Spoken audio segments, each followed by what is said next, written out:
evening, everyone, and welcome. My name is Brittany Barco, and I am the Senior Director of Development for Rutgers Biomedical and Health Sciences.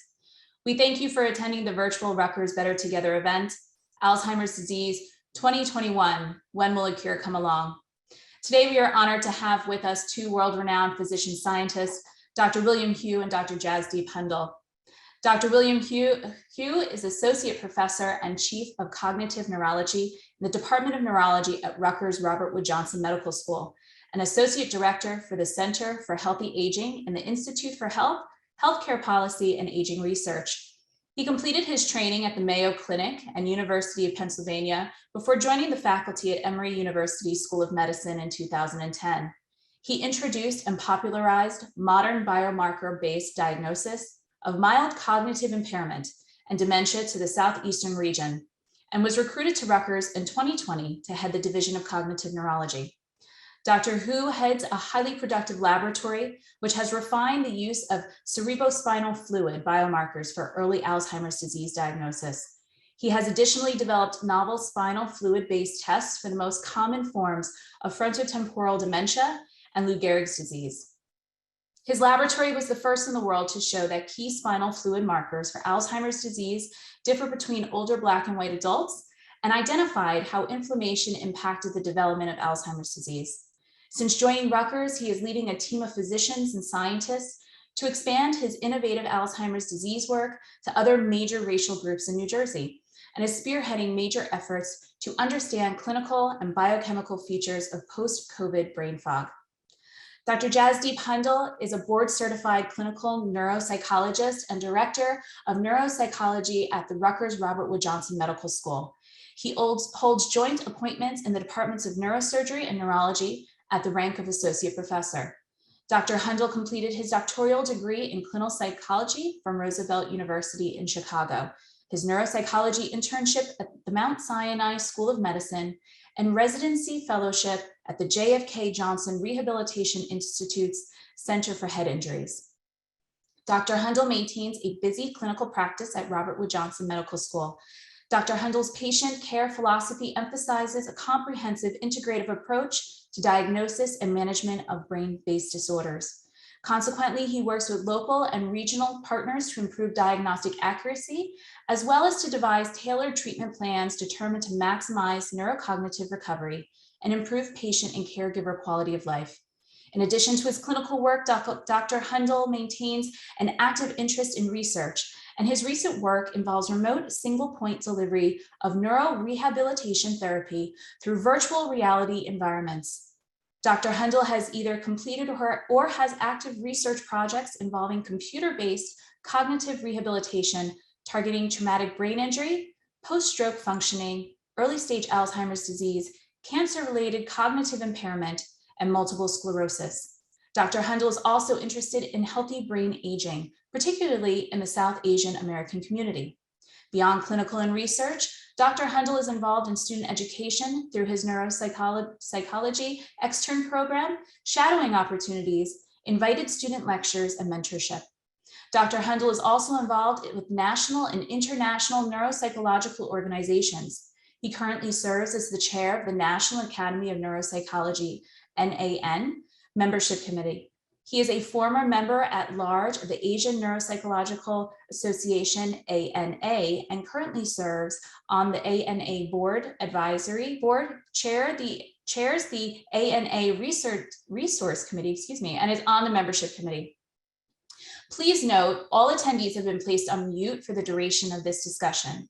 If you have questions, please send them via the Q&A option at the bottom of your screen throughout the presentation. We will get to as many questions as possible within the time frame of this event. If we do not get to your question, we will be happy to follow up with you afterwards. This event will be recorded and distributed. It is now my privilege to turn it over to Dr. William Hu. Thank you, Brittany, and thank you. I want to thank everyone for coming today to this virtual presentation. We all wish that we could be with you in person, but with the pandemic still impacting our lives, this is the best we can do. I wish that I could see you, and if you have any questions, please do submit them into the Q&A box. And start now. Let me get my slides ready. And again, I wanted to say thank you to everyone for coming today to hear a little bit about what we have learned and what we still don't know about Alzheimer's disease in 2021. Here are my disclosures. I am primarily funded by NIH and Rutgers. I have a number of patents, and I have consulted for various entities in the past, and which are managed by, all these relationships are managed by Rutgers. So today we're going to talk about a few things. Number one is a very common question. What is the difference between dementia, Alzheimer's dementia, and Alzheimer's disease? We're going to talk about some of the diagnostic strategies in 2021. What are some of the new treatments which have gained a lot of attention in the popular press? And then finally, and perhaps most importantly, what else needs to happen for there to be a cure for Alzheimer's disease, as the title suggested on tonight's presentation. I'd like to begin a talk with some numbers. So currently there are about a little over 6 million Americans living with Alzheimer's disease or related dementia. Globally, there are about 50 million people living with the disease. The lifetime risk of developing one of these diseases in the United States by the time you're 85 is 35%. So 1 in 3 people by the time you live to 85. This is not an equal opportunity disease, as Blacks and Hispanics are at twice the risk, if not more, of developing an Alzheimer's disease related conditions. The yearly additional cost for caring for someone with Alzheimer's disease at the Medicare age is $25,000 to $35,000. That is a very eye-opening number. And yearly, the NIH invests about $500 per person on research for Alzheimer's disease. And you can do the math in terms of what proportion that represents out of the additional cost per year to care for someone. It is actually not atypical for the level of research funding from NIH. This number is much higher than a number of years ago. But again, I think that there's a large difference between how much the disease is costing all of us and versus how much we're actually investing in to reverse or treat the disease effectively. So we're a university, and many of you remember taking classes here. So we're going to start with a multiple choice question. What is Alzheimer's disease? Is it a condition that causes progressive loss of memory and thinking abilities? B, is it a disease with both plaques and tangles in the setting of progressive brain shrinkage? C, is it a set of abnormal biological changes that can be present in the brain years before any symptom is detectable? And D, all of the above. We don't have the audience response system today, but certainly pick your answer, and in your mind, you can even write it down. And I would argue that the correct answer is D, all of the above. When we talk about Alzheimer's disease, very often people mix up 2 conditions. One is Alzheimer's disease, the other is dementia. When we use the word dementia, we really mean a clinical state in which there is progressive loss of thinking and memory abilities, that it gets worse every year, sometimes over months. And to the point that the loss of memory and thinking abilities interferes with daily function and independence. With the term dementia does not talk about what the cause is. So a number of other conditions other than Alzheimer's disease can cause dementia, such as traumatic brain injury and some of the rare conditions. But in the United States and in Europe, the most common cause of dementia is Alzheimer's disease. Alzheimer's disease, since 2010, 2012 or so, has been defined biologically, not clinically. What I mean is that doctors should identify the presence of a number of key changes while the person's still living to give that definitive diagnosis of Alzheimer's disease. These include plaques in the brain, tangles in the brain, loss of brain cells because of the plaques and the tangles, as well as in an important event, inflammation, which we've heard a lot since COVID began. And it's in the overlap of these two circles that you have Alzheimer's dementia. In other words, dementia due to Alzheimer's disease. And dementia is not the only condition Alzheimer's disease can cause. Alzheimer's disease can also result in mild cognitive impairment, in which case people have memory loss and impaired thinking abilities, but their daily function is largely intact. And we also now are starting to talk about an asymptomatic phase of Alzheimer's disease based entirely on detection of plaques and tangles. And it is thought that people with Alzheimer's disease will progress from the asymptomatic stage to the mild cognitive impairment stage to the dementia stage without intervention. So the goal of the intervention is then prevent the progression and maintain daily function. As I mentioned, Alzheimer's disease is not the only cause of dementia in the United States or elsewhere. There are a number of other common causes, including strokes and small vessel disease, as in cerebral vascular disease.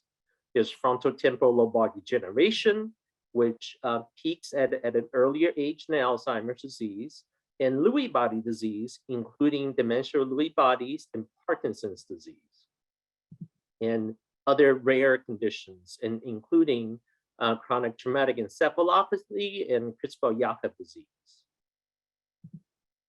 So what are doctors looking for when we're diagnosing diseases? And we really have taken a page from the cardiologist and the oncologist by asking two separate questions. Number one, what's the cause? If there's enough cognitive decline to interfere with function, we say the stage is dementia. Number two is if the cognitive impairment is present, but the function is preserved, then we call it mild cognitive impairment. The second question beyond what is the stage is what is the cause? The cause can be due to stroke or small vessel disease, which is detectable on MRI, or Alzheimer's disease, frontotemporal lobar degeneration, or Lewy body disease, all of which may be and can be diagnosed by biomarkers. Well, why do we need biomarkers? The reason we need biomarkers is that the clinical prediction using MRI, neuropsychological testing, and clinical examination is only so good. These are some of the figures from the National Alzheimer's Disease Centers, where that when we give a diagnosis of Alzheimer's disease dementia or another cause of dementia, we are only about 75% accurate. And this may seem relatively good, but if you think about how many folks Dr. Hundle and I see every day, that means that we likely give 2 or more cases of misdiagnosis per day. And it's not just us, it's everyone in the community.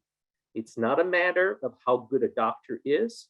It is a matter of the brain only being able, we are only so good at predicting what's happening in the brain without a piece of the tissue, in which we don't want to do. But this is an important issue when we project it out to the total numbers I showed you on the first slide. So if we say that there are 6 million Americans living with Alzheimer's disease nowadays, we can reliably say that really 80% of those with a diagnosis have the disease. And another almost million people actually who are told they don't have Alzheimer's disease end up having Alzheimer's disease. And overall, that amounts to about 2 million Americans walking around with a dementia diagnosis that's incorrect. And that is a significant number. And that's why we need objective testing beyond clinician impression to understand whether the underlying cause of someone's memory issue is due to plaques, tangles that make up Alzheimer's disease.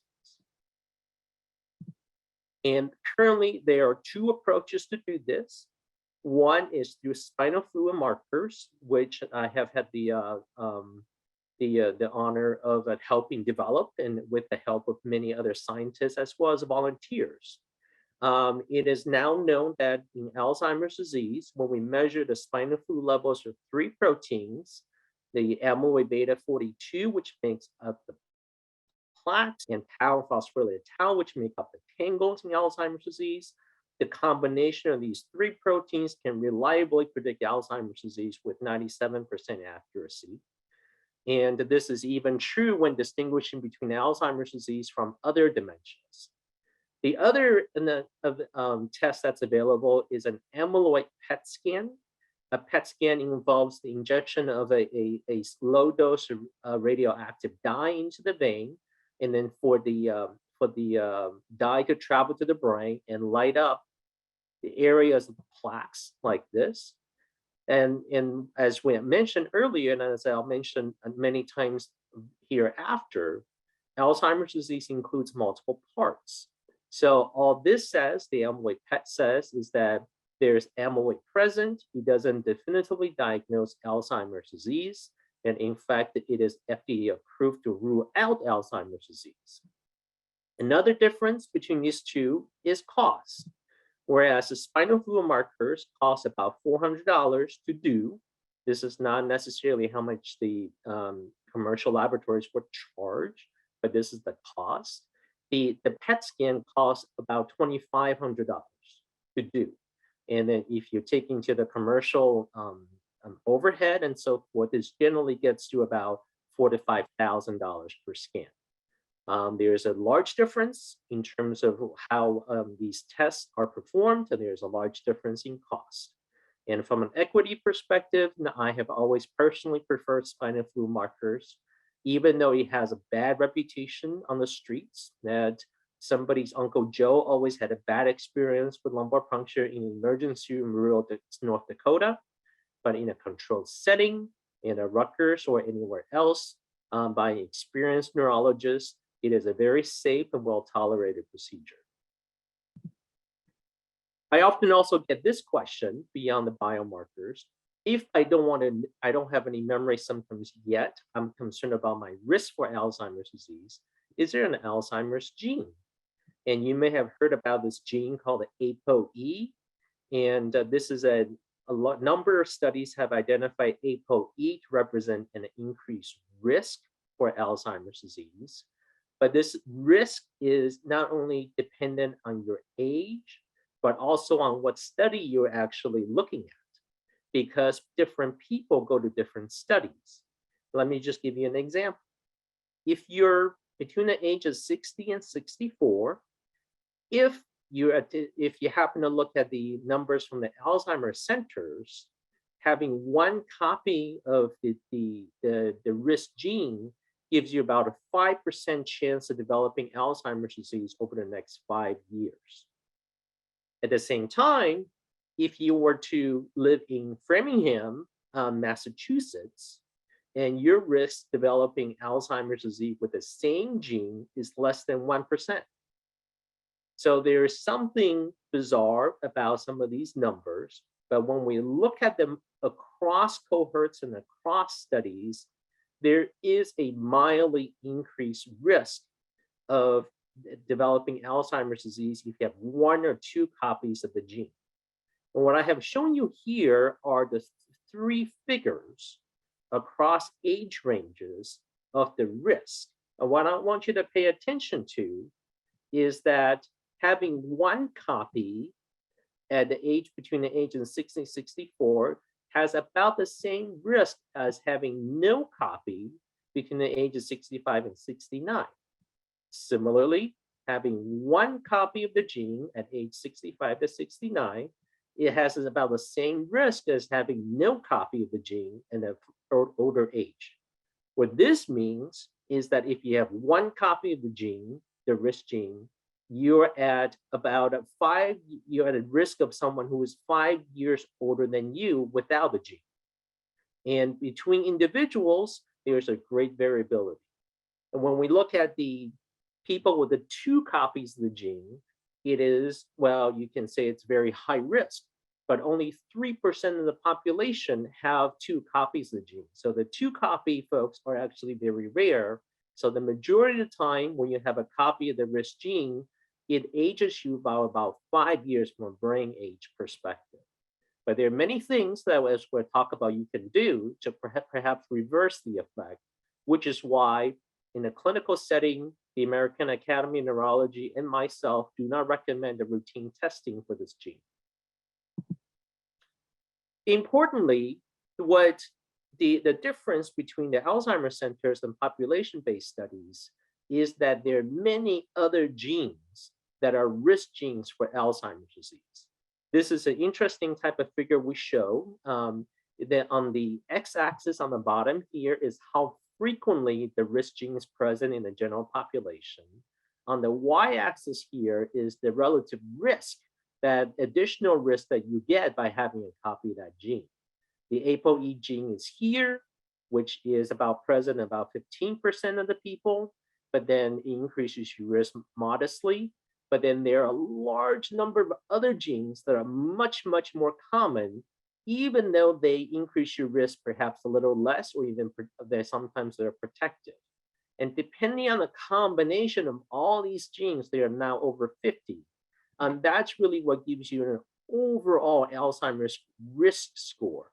But then depending on what else you do in terms of whether you exercise, whether you eat well, whether you sleep well, this risk is further modified.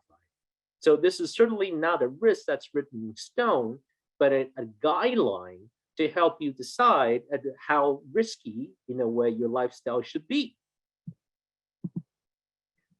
As I mentioned earlier, when we talk about the Alzheimer's disease risks, and in keeping with the multiple genes that are involved, we're now really breaking Alzheimer's down into 4 major parts, plus 2 other conditions that sometimes are coexisting with Alzheimer's disease.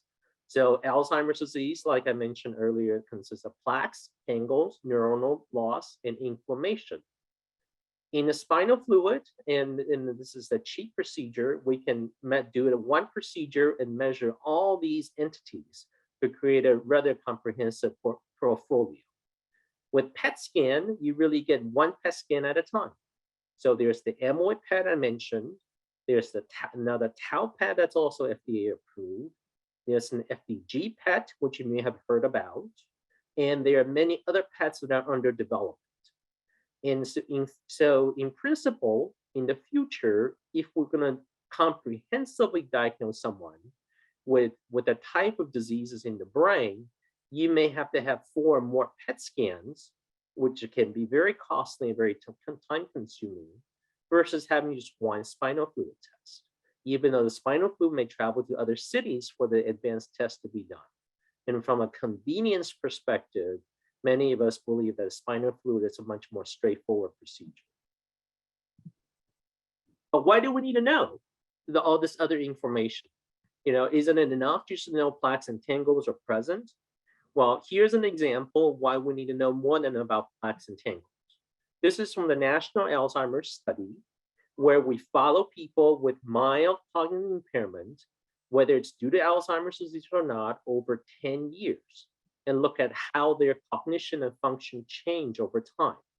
And on this scale, the lower lines you are means that you have normal cognition, normal function. And the further up you go, it's worse cognition and worse function. And when we divide people up into those who have Alzheimer's disease, who don't have Alzheimer's disease, you can see that the majority of people will in majority of the people, their cognition and function will worsen over time. But when that happens is highly variable. It can happen 10 years down the road, or it can happen 6 months down the road. And our window of resolution is not that great when we just say whether somebody has Alzheimer's disease or not. And at the same time, in people without Alzheimer's disease, the risk of decline is very low during the same amount of time. But there are still a few exceptions who likely have another disease other than Alzheimer's, which is why we need to understand, using these other markers other than plaque and tangle markers, whether some of the proteins can predict how quickly somebody would change over time. Here's an example. And when we've been studying inflammation for some time, and inflammation has traditionally thought to be a bad actor. And you've heard about in COVID how inflammation makes it difficult for people to breathe. Inflammation makes it the disease much more difficult to manage. But at the same time, you need inflammation, the type of inflammation associated with vaccines to clear the infection, and you need the inflammation to clear the damaged cells that are in the lungs and other places. And this is also true in Alzheimer's disease. This is a study in which we look at how people converted from mild cognitive impairment, an early stage of Alzheimer's disease, to dementia, a later stage of Alzheimer's disease over time. And when people have the Alzheimer's markers, they decline with an average of 18 months. At the same time, if you have the protective type of inflammation, this stretches out to about 36 months. So essentially, you reduce the risk of conversion from mild cognitive impairment to dementia by about 50%. This is not necessarily something we can induce clinically. Some people have this tendency to fall into one side or the other side, but we're actively studying how we can help people develop this profile actively. So even in people who don't have the protective inflammation can somehow develop that in the future. So the goal eventually is not to say whether you have Alzheimer's disease or not. It is to give you a profile that's very similar to the cholesterol panel of good cholesterols and bad cholesterols, so that we know how to target each and how to customize a prevention program or a treatment program over time. In terms of treatment, there are a couple of treatments right now, and this is an emerging area of heated discussion. And there's the symptomatic treatment, which is everybody's quite familiar with. Some people with Alzheimer's disease might come from one of these medicines. The newest kid on the block is a disease-modifying treatment, which is something that really slows down the disease. Very often people ask me in clinic, does Aricept or does Namenda slow down the disease? My answer is no, it doesn't. And it really just gives you a boost throughout the course of the disease, sometimes better earlier than later. But then in some of the newer medications, they really slow down the disease, but they don't necessarily give you that boost early on. So the difference you will notice, the greatest amount of difference you will notice, is likely 6 months, a year, 2 years down the road. And what I'm showing you here is that you've also likely heard in a controversy that the amyloid, the anti-amyloid drugs have not worked, but I want to show you that different drugs actually target different forms of the amyloid, and so we can't treat them all similarly. But importantly, I think I want to talk about the drug that's just being the focus in many discussions over the past year, which is aducanumab. And many of you have questions about this. And in the aducanumab, and when the drug is given to people over the course of 78 weeks, there is a reliable and convincing lowering of brain plaques in the brain. And I think for many physicians, for many scientists, this is not the question. The question is whether this reduction in brain plaques is actually associated with an improvement in cognition and function. And at least in part of the data that's been presented by the company Biogen, the answer is yes, for in some cases. In the highest dose of people, the cognitive and functional decline, not the plaque burden, slowed down by about 25%. Some people are not happy with those numbers, but if you go back to what I said earlier in terms of Alzheimer's disease containing multiple parts, that 25% is probably what you would expect for a single drug therapy for a complicated disease. So, and this, because of the mechanism of aducanumab, it does not restore the loss of brain cells. It does not get rid of the tangles. Aducanumab is only reserved for a very small population of people with a certain set of criteria. And then so it's really preserved for people with mild cognitive impairment and a very small proportion of people with dementia due to Alzheimer's disease. So why the controversy so far? Well, a lot of it has to do with the amyloid hypothesis. And many scientists have believed since the early 1990s that plaques is the origin of all evil. And if you remove plaques from Alzheimer's disease, people don't completely get better, then amyloid hypothesis is wrong. Well, I think that we don't want to throw the baby out with the bathwater. And this is actually evidence that another model, which many of us advocated for a number of years, is probably more accurate in that plaque is one part of Alzheimer's disease, but it's not the only part. There's a concern of cost. And for those of you over the age of 65 on Medicare, you may have gotten the news or the letter that the fees are going to increase next year in anticipation for cost. Aducanumab costs $56,000 a year, but it is certainly not that expensive compared to other drugs that are in the market. The median oncology drug, another MAB type of drug, costs $143,000 a year, which insurance generally covers. The first generation of MS drug that's been on the market for 10, 15 years costs $60,000. And drugs for rheumatoid arthritis generally cost about $40,000, $50,000 a year. So high drug costs is a universal problem, and it's not a specific problem for Alzheimer's drugs. The FDA Advisory Committee has been very vocal in the news. Another reason for the controversy is being celebrity physicians. There are formal mechanisms for us to voice dissent. And certainly, I think you've heard more in the New York Times than we have in professional setting. And finally, and perhaps more importantly, the approval of this drug means that new designs are needed for future Alzheimer's trials. You can no longer give a tangle-busting drug alone in a trial. You now have to give plaque-busting drug along with a tangle-busting drug, which significantly increases the cost of running future clinical trials. And you can ask the question, and I alluded to this earlier, well, how many of these expensive drugs do we need? Do we need a MAB for every change in Alzheimer's disease? Fortunately, a number of physicians and scientists have also focused on the other end of Alzheimer's disease, which has to do with prevention. Over the past 10 to 15 years, it's come to be recognized that up to 40% of Alzheimer's disease cases can be potentially prevented. What are some of the factors associated with Alzheimer's disease that are potentially preventable? Alzheimer's disease is a life course disease. And so many of the things that need modification happen during our early life or even midlife. I've highlighted some of the main things here. Early life education is important, but many of us believe that even lifelong education is key. So even being here tonight is good for your brain. In midlife, hearing loss has emerged as a very critical factor that many people say that, well, I don't need to worry about getting a hearing aid. I can hear just fine.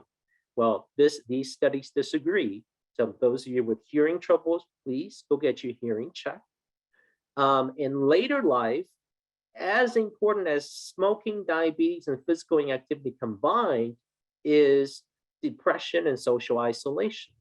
So certainly during the pandemic, this has not been easy on either, but I want to encourage you to do as much as you can to lift up your spirit by being with others. So in summary, in this very quick summary of what we've learned over the past 5 to 10 years, is that Alzheimer's disease is no longer a clinical picture of dementia, as was often the case. It is now a biologically defined entity, and that can be accurately diagnosed using CSF and perhaps multiple PET scans. There are a limited number of biomarkers for non-Alzheimer's disease. Some of your relatives may have been diagnosed with frontotemporal dementia or Lewy body disease, which is starting to get to understand and develop biomarkers in these other conditions. And those are certainly some active research projects underway here. The symptomatic medication is only modestly effective, especially early on disease. And aducanumab reliably reduces brain plaque burden in 78 weeks. And then the key question is whether that's enough of an improvement in cognitive function for someone to undergo monthly treatments. And finally, important, and some of the studies we'll talk about just very briefly, is that brain and genetic studies have revealed other aspects in Alzheimer's disease other than plaques and tangles. The key thing, a message I've emphasized a number of times over the past half an hour has been inflammation. And the other is racial disparities in Alzheimer's disease and then potentially the causes for such that can be generalized to the broader population. What are some of the studies we're doing here at Rutgers? Number one, and I want to highlight and share with you, is a neuroinflammation in Alzheimer's disease. Whereas we primarily measured proteins in the past, in either proteins that make your brain more inflamed or less inflamed, we now have the ability to look at single blood cells in the spinal fluid. That sounds odd. It's really white blood cells in the spinal fluid, the cells that are responsible for immune function and dysfunction. And not only can we look at each cell, we can look at the genes each cell expresses so that we can separate the good inflammatory changes from the bad inflammatory changes. Here in this map of what looks like Hawaii, each color represents a type of cell that we isolate from the spinal fluid of someone. And then we can look at how each of these cells function or dysfunction and correlate them to how Alzheimer's disease progresses. Now we're recruiting for people with Alzheimer's disease, with mild cognitive impairment with Alzheimer's disease, to have MRI, to have an inflammatory PET, and as well as a spinal fluid examination. Another study which Brittany alluded to is the brain fog issue. And brain fog is very common in people who recover from COVID and sometimes even mild COVID. In our post-COVID recovery clinic, about 70% of the people complain of brain fog symptoms. And of those, 60% actually have detectable cognitive deficits that we worry about their long-term outcomes. And we're studying these folks in terms of using tablets-based cognitive testing, the same spinal fluid proteins, because they're the ones that are intact with the brain, in touch with the brain, as well as the RNAs. And we want to see what happens to these people over time. Do they get better? Do they get worse? Do they stay the same? And importantly, do the people who develop this brain fog have higher risk for Alzheimer's disease? That's an important question to address. And then finally, just quickly, and we're going to touch upon this, and Dr. Honda will delve further into this, is the cause and the racial disparities in Alzheimer's disease. As I mentioned earlier, Alzheimer's disease presents differently between whites and non-whites. And in work that I led in Atlanta, we showed that the Black proteins are exactly the same, but Blacks have lower levels of tangle proteins, which really change how we use spinal fluid to diagnose Alzheimer's disease in different populations. And we have advanced our studies to recruit older Chinese-speaking adults, older Mandarin-speaking adults in New Jersey. And because Chinese adults with Alzheimer's disease have different genetic risks, whereas 60-some% of the whites with Alzheimer's disease carry the ApoE4 risk gene, only half of them do among the Chinese. And interestingly, we don't have reliable tools to detect dementia and cognitive impairment, and that's an area under active investigation. And many of you have seen little cartoons like this on the side, that it's what's lost in translation. This is what's lost in translation going from Chinese to English.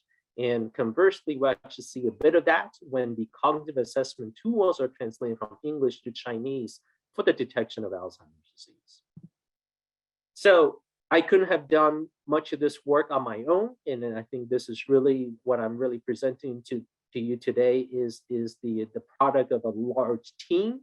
And I want to just take a minute to acknowledge the scientists and physicians who have helped me, but importantly for our patients, families, and healthy volunteers without whom this work will not be possible.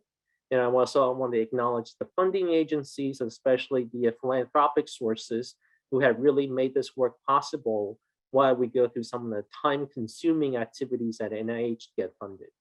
With that, I will hand over to Dr. Hundal, who's going to share with you a little bit about one particular program on the South Asian Brain Health Initiative. Stop sharing.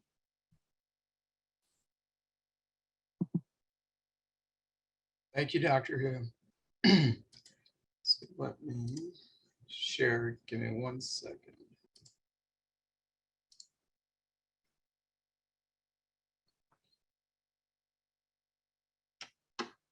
I hope everyone can see this. So I'm Dr. Justy Pundle, and I'm the Director of Neuropsychology at Rutgers Health.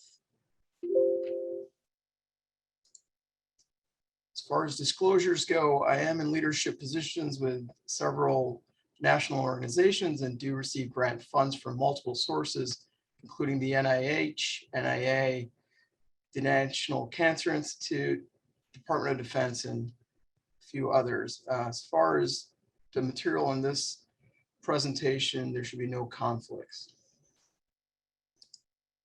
I'm going to talk about our South Asian Brain Health Initiative here at Rutgers. So before I dive into the actual project, I want to give a little background. So South Asians, by the numbers, these are individuals either raised in India or descendants of Indian-born parents. They could be US-born citizens, naturalized citizens, legal immigrants, and so forth. South Asians are a rapidly growing segment and account for about 1% of the US population. They're the second largest Asian subgroup with more than 4.6 million people dispersed across the country. And South Asians are also the fastest growing Asian segment and are expected to grow upwards of 150% by the year 2060. South Asians have come to the US in different ways and different waves. The most recent wave, or the IT wave, began in the 1990s after the passage of the Immigration Act of 1990, which allowed increased immigration through the use of the H-1B visa for highly skilled workers. So folks with advanced degrees or can show some special skill set were allowed entry into the US. And this resulted in a substantial increase in the number, increase in the population, which went from less than 1 million, so about 800,000, to currently 4.6 million between 1980 and now. Although South Asians are mostly middle-age, young adults to middle age, there is an increasing number of individuals over the age of 50, and 11% are over the age of 65, which somewhat matches the US demographics for the general population, which has 16% of individuals being over the age of 65. South Asians tend to be pretty well educated and work in professional settings. And geographically, they're consolidated along the coasts, with the largest pockets being in New York and New Jersey, which accounts for about 850,000 out of the 4.6 million. The next largest pocket will be the West Coast in San Francisco, San Jose, and Los Angeles, and with some representation in the Midwest, particularly in Chicago. Dr. Hundle, some people can't see your slides. Apologies. Oh, okay. Let me do this again. Are the slides not coming out at all? No, they are not. All right. Sorry about that. Give me 1 second. All right. See them now. Thank you. Let me start this again. All right. Are you guys able to see it? Yes, we can. Thank you very much. Okay. I apologize for that.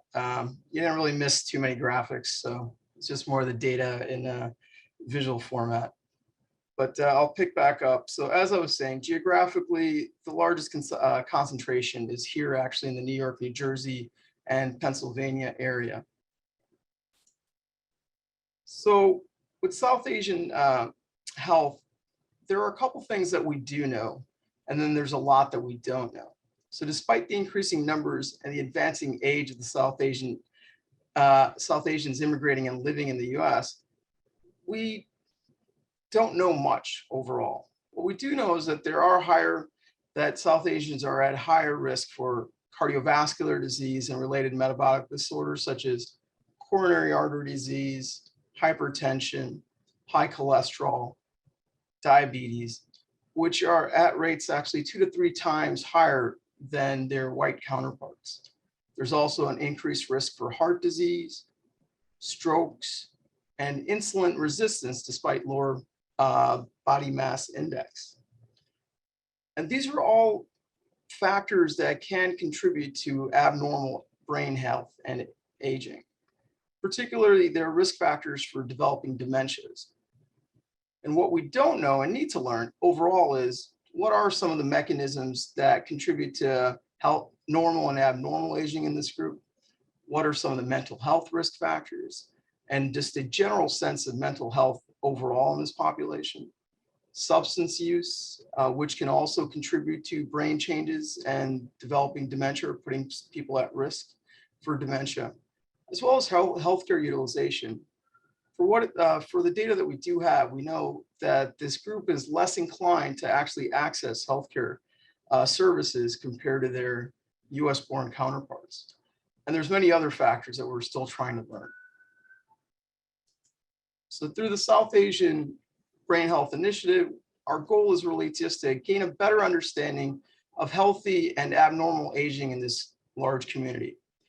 And luckily for us, we are in New Jersey, and between New York, New Jersey, and Pennsylvania, we have a large concentration of South Asians and across the multiple different immigration waves. So not just the new immigrants who came through in the 1990s and later, but also the initial wave that started in the 1970s and the second wave, which was the chain migration wave of the 1980s.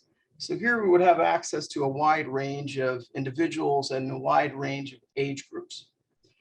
And what we want to do with this community is to develop better tests to detect brain changes. So some of the measures that Dr. Hu had discussed, such as CSF analysis, imaging studies, are good for detecting the likelihood of a disorder, but they don't track brain changes or functional changes over time. Things like a neuropsychological evaluation can help determine what level of impairment there is in, say, language or memory or attention span, things along those lines. And unfortunately, the current measures that we have are not calibrated for this group for a variety of factors, including cultural, linguistic, and the lack of representation in the sampling pools. We also want to gain a better understanding of genetic factors linked to dementia, and those are some of the things that Dr. Hu went into. And additionally, once this data is gathered, we want to be able to disseminate our findings to better inform healthcare utilization, because we know that this is something that, well, it's not well understood, but far as we can tell, there is a lower usage of traditional healthcare services within this group.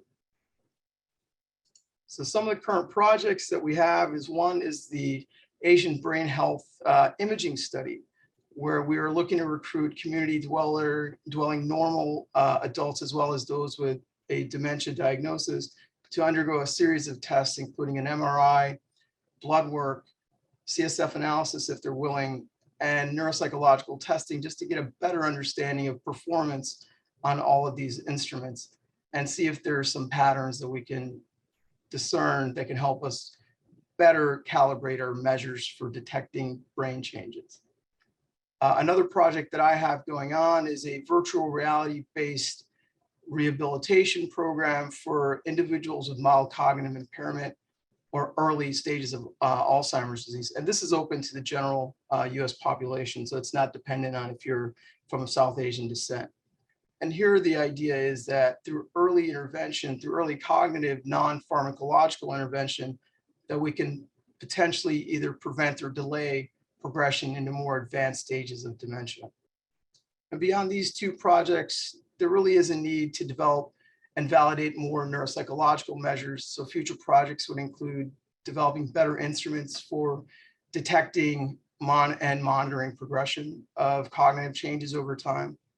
Also to gather more appropriate normative data. The way neuropsychological testing works is we compare your performance to a large pool of individuals who are of the same demographic makeup as you are. So it could be based on education, age, gender, and so on. And we know ethnicity or non-native English speaking status does play a role in some of the measures that we administer. So to be able to collect that data and then match individuals up most appropriately to their peer groups.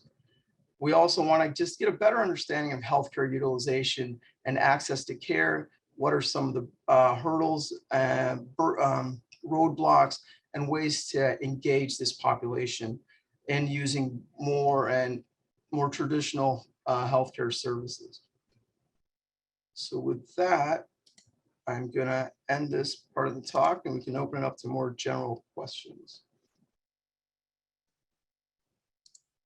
Thank you, Dr. Hendel and Dr. Hu, for those excellent presentations. We do have several questions that I will begin to moderate for you. So one of the many questions that have come in from multiple attendees is what are some early indicators of Alzheimer's disease? And if they've had this in their family, is this hereditary? Should they go and get tested for Alzheimer's? Yeah, so I think there are a number of early indicators, and I think our recommendation is always, if you're concerned, talk to your doctor, because some of the memory symptoms or even non-memory symptoms in Alzheimer's disease can be caused by non-Alzheimer's conditions, such as low thyroid, low vitamin B12, and I think and new onset diabetes. All these need to be evaluated before considering that could this be Alzheimer's disease. There is, like I mentioned in my presentation, there is a small risk from a small hereditary risk, but it is really not something that is so large that it's insurmountable. What I mean by that is that if you look at the relative risk I showed in terms of less than 10% or so, and compare those to the risk from hearing loss, early life education, social isolation, improving these modifiable factors is probably more important than getting genetic testing done. In terms of preemptive spinal fluid testing, we don't recommend that right now, simply because there's not a drug that we can prescribe you to reduce your future risk. And sometimes the abnormal spinal fluid changes can be observed up to 20 years before symptoms begin. And there's very little justification now to treat someone for 20 years to prevent Alzheimer's disease. And again, we will probably refer people to the modifiable risk factors to make sure that you get your hearing checked, make sure that you remain physically active and socially engaged. And just to reinforce what Dr. Hu said, memory loss is actually, or memory changes is a normal part of the aging process. And there are many factors that can contribute, even lack of sleep, stress, you name it. So if you are worried, it's worth discussing this with your physician, and they can do a screening measure. And if there's some issues there that may warrant a more in-depth workup. But remember, memory changes is part of normal aging.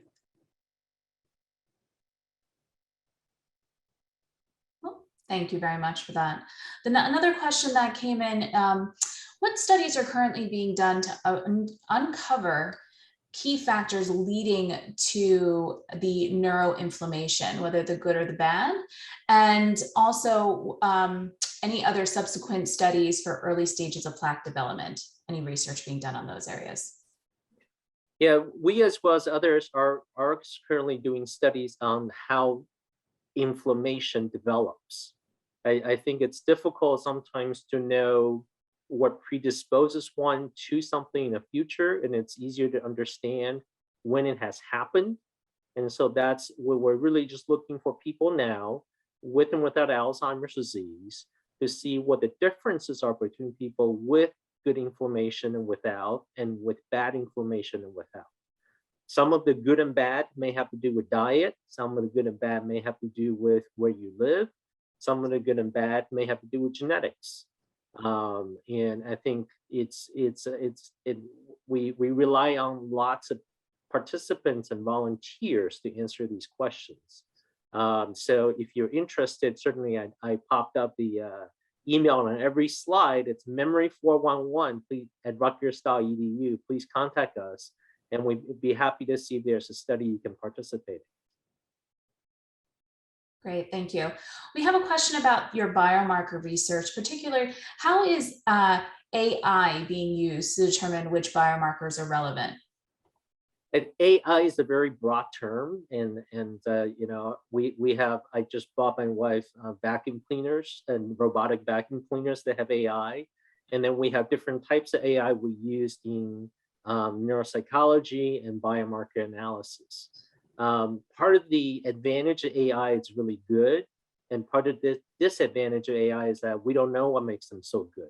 So as scientists, we really want to be able to understand how AI is doing things. So we break AI up into multiple portions beyond just the ultimate selection at the end. So we use different types of machine learning, different types of optimization that are used to gauge how, you know, how many security guards you need at Super Bowl.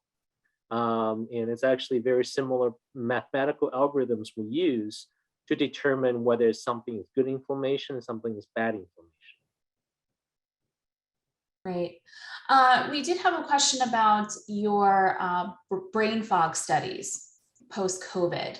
Can you elaborate a little bit more on what you're doing with that and how people could, if there's a way that people can volunteer for those studies? Yes, and if you're interested in volunteering, please contact memory411@rutgers.edu. And what we know from people with acute COVID and maybe very severe COVID is that they can have brain symptoms, sometimes seizures, sometimes stroke, sometimes encephalitis or confusion. And in those people, their spinal fluid shows a very inflamed pattern, even more so than multiple sclerosis. But the virus is not in the brain. So the inflammation is somehow getting into the brain, even though the virus is still in the blood or in the lungs. And that's what we're trying to understand. We're trying to understand people with persistent brain fog symptoms, whether some of the inflammation stays there, and whether the amount that stays in the brain can predict whether you'll recover from brain fog or whether the brain fog will persist over time. Great, thank you. This question is for Dr. Hundal. We do have questions coming in about your virtual reality rehabilitation program. Can you describe a little bit more about the program and what it's being used for and if people can participate? Yeah, we're actively looking for recruits, and I can post my email address if people want to reach out to get more information. So we're looking for individuals with mild cognitive impairment or early stages of Alzheimer's disease diagnosed by a physician. And the idea is to put them into a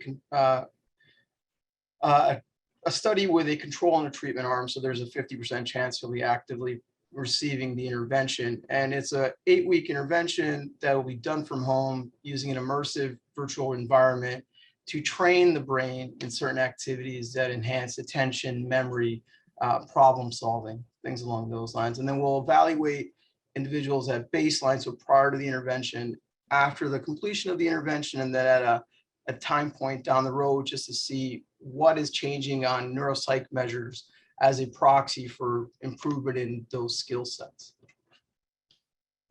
And just, Brittany, if you let me know where I can put my email, I'm happy to issue this. Sure. What we can do is when we send out thank you to all the attendees, we'll include everybody's email addresses, including Memory 411, so that that way they have the contact information.